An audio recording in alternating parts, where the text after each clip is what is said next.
Assalamualaikum semua.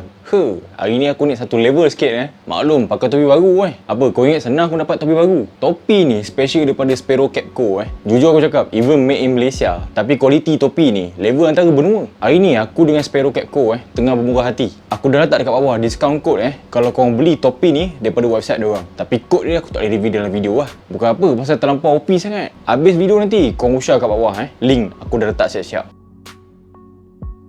Ada 3 kelab daripada Championship yang dah promoted: Fulham, West Brom dengan Leeds United. Antara tim yang buat ramai orang excited of course Leeds United lah. Ini legend EPL 16 tahun tak main Premier League. And kali ni Leeds United naik balik ke Premier League dengan motivation yang tinggi gila. Untuk last season dekat Championship, Leeds rekod 28 kali menang, 9 kali seri, 9 kali kalah. Total goal yang diorang produce, second top of the league. Last season juga, diorang tim yang paling kurang sekali bolos. Dari masa zaman Championship lagi, Leeds United yang under Bielsa ni memang high octane gila. Well drilled. Lepas tu smart daripada tactical yang memang bagi aku tim ni memang tak susah gila nak handle pressure daripada Premier League. Movement diorang smooth. Possession masa lawan Liverpool lagi tu, padu gila. Memang nyari nak tersungkur Liverpool. Entah macam mana lah, diorang ni memang luar daripada expectation. Diorang punya style press yang agresif memang aku kata Leeds United ni memang jadi opponent yang memang susah nak dikalahkan dalam Premier League. Dengan adanya Bielsa yang well experienced dengan modern football, dia tegas dengan player-player dia dan tak suka bagi muka. Ditambah pula dengan Leeds ni yang cergas, strong daripada segi pressure, memang the great lah. Sampai kan dalam half season lepas aja, diorang mampu skor 51 gol kau tahu. Bielsa ni dia guna formation 4-1-4-1. Sistem ni sistem yang paling dia selalu guna tau. Season lepas saja dia pakai sistem ni 36 kali. Kevin Phillips principal holding midfielder dengan 2 orang box to box player depan dia. Biasanya aku tengok klik dengan Pablo Hernandez. Attacking pula ex player Chelsea Patrick Bamford, apik dengan Jack Harrison, dengan Helder Costa, memang padu lah. Kadang-kadang Bielsa ni dia suka adjust sikit taktik masa tengah game, tapi based on opponent lah. Biasa daripada 4-1-4-1 dia selalu tukar shape jadi 3-3-3-1. Yang biasanya dengan shape yang dia tukar ni, dia memang berjaya. Sampai kan opponent terpaksa tukar juga semata-mata nak kejar Leeds. Itu satu. Possession average possession untuk season lepas 60%. Ditambah pula dengan ball winning stats yang memang diorang ni super padu. Bila dah hilang possession je, diorang suka counter press balik and then tutup ruang tu betul-betul. So core strength untuk Leeds ni bagi aku daripada segi organisation dengan team shape diorang. Dengan kadang-kadang diorang main physical bila nak rebut balik possession tu. So dekat sini tak ramai team yang boleh lawan success rate team Bielsa ni. Selain daripada yang aku cakap tadi, team Leeds ni juga diorang terkenal dengan style untuk buat masalah bila diorang ada bola.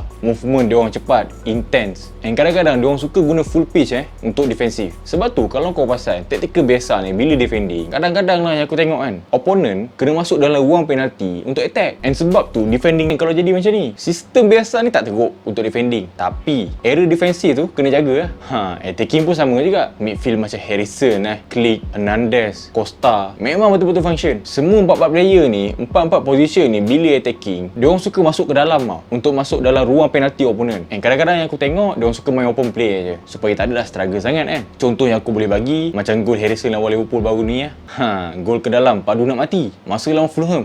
Intense gila. Untuk 2 match awal dekat EPL, diorang ni dah skor 7 kali tapi bolos pun sama juga, 7 kali juga. And dalam 2 match ni juga kalau kau perasan, diorang concede 3 penalti free bagi kat opponent. Fulham sebiji, Liverpool saja sedekah 2 biji. Aduh, ugi. Lagi satu, disebabkan tactical Leeds ni yang diorang suka high press, ruang nak kena counter tu memang senang kena balik. Sebab tu jurang gol untuk bolos balik tinggi. Minornya defensive Leeds ni, kekurangan diorang ni mudah sangat buat mistake. Lepas tu bola atas senang sangat kena beat. End up semalam diorang sign seorang player Diego Llorente. Ini Real Sociedad punya player ni, bekas player Real Madrid.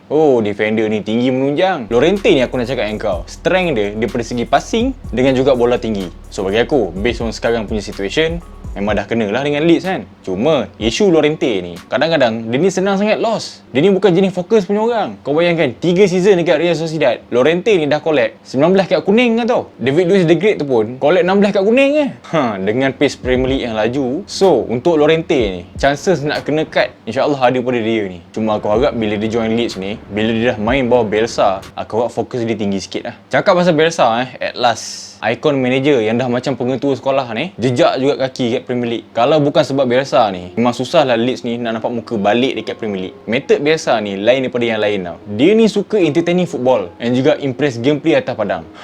Very demanding Lepas tu dia ni ada tabiat, dia suka paksa player dia kerja lebih daripada biasa. Cuma Bielsa ni satu je. Nasihat aku, tim EPL yang lain awal-awal patut pasang security Pasang CCTV siap-siap masa training. Bukan apa, Bielsa ni dia kuat scoring orang kau tahu. Berapa banyak kali kantoi. Kau try tanya Lampard. Lampard tahu lah cerita ni. Bekai mangsa. And lagi satu, kalau kau perasan, Bielsa ni dia ada PL pelik tau. Rare daripada manager lain. Dia ni suka mencangkung masa game. Tak pun dia duduk atas baket biru dia tu. Tapi kenapa kan?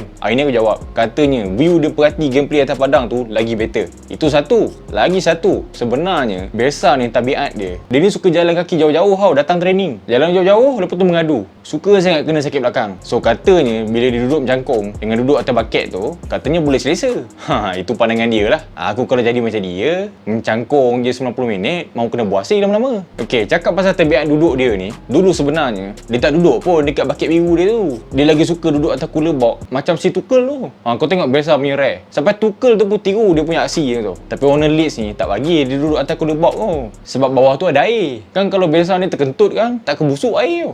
Itu yang dia ganti dengan baket biru. Yang paling magic pasal Bielsa ni, dia ni dah lah tak reti cakap orang putih. Google Translate dia kena sentiasa ada kat sebelah. Macam mana player dia nak feel aku pun tak tahu. Duk geng. Lepas tu translate. Entahlah, tapi dia ni level lain. Satu kelab semua coaching staff, player, even dengan owner Leeds sendiri pun, memang diorang ni semua satu kepala. Tak ada banyak kaedah. Tak adalah banyak cakadak sangat. Agaknya mungkin diorang takut tengok muka Bielsa tu. Mana taknya, ini kalau aku tak faham apa yang orang tu ni cakap, aku tak buat apa yang dia cakap, mau kena sepak aku Tengok muka pun dah menyeramkan. Kau bayangkan, kalau korang perhati, masa tengah game, Bielsa ni dia suka minum tau. Dia minum cup kecil tu. Sebelum match, biasa dia order kat kantin kau tahu. Dia order teh tarik. Bielsa buat tangan gini je, makcik kantin tu dah tahu dah apa yang dia nak order. Tak payah susah-susah nak cakap. Kau tengok, takut punya pasal. Okay, shout out untuk Faiz di Studio saya untuk video kali ni. Kalau korang ni suka sangat layan anime, macam One Piece ke kan, Naruto, Detective Conan, Kamen Rider, bersepah lagi lah anime, korang boleh layan channel YouTube Faiz di Studios. Untuk link aku ada letakkan dekat bawah. So kalau korang ni anime fans ataupun otaku tu bukan kepala otak aku. Itu nama anime fans lah tu. So kalau korang minat, korang usah je channel ni Link aku dah letak kat bawah. And jangan lupa usah juga topi Sparrow Capco yang aku tengah pakai ni. Link pun ada dekat bawah juga. And check coupon code kat situ. Untuk Leeds, aku expect kalau performa diorang terus macam ni, terus maintain je, aku expect kalau new signing nanti boleh cepat serasi and bagi impact padu pada Leeds. InsyaAllah, based on apa yang aku perhati, diorang ni mungkin boleh bagi masalah besar untuk tim-tim EPL yang lain. So bagi aku, sasaran mid table memang realistik lah untuk diorang Aku yakin diorang takkan relegated. Bukan apa, sebab method Bielsa ni, dia suka push budak dia kau-kau. Aku risau belum sampai half season nanti, pancit budak-budak tu semua, tak kemasak. Kalau Championship boleh buat kira lagi, ini Premier League. Macam mana pun untuk Leeds United ni, aku yakin diorang boleh sustain lama lagi. Harap-haraplah. Ambil contoh Norwich season lepas, awal-awal padu, even Puki tu antara top scorer Norwich, end up relegated juga. Puki lama aku tak dengar pasal kau ubah nama lah, mencarut sangat nama. Mana-mana yang baru kat Forest Studio, like, share and juga tekan subscribe button dekat tepi tu. I'll see you in the next video. Aku Bro Hans. Thanks for watching.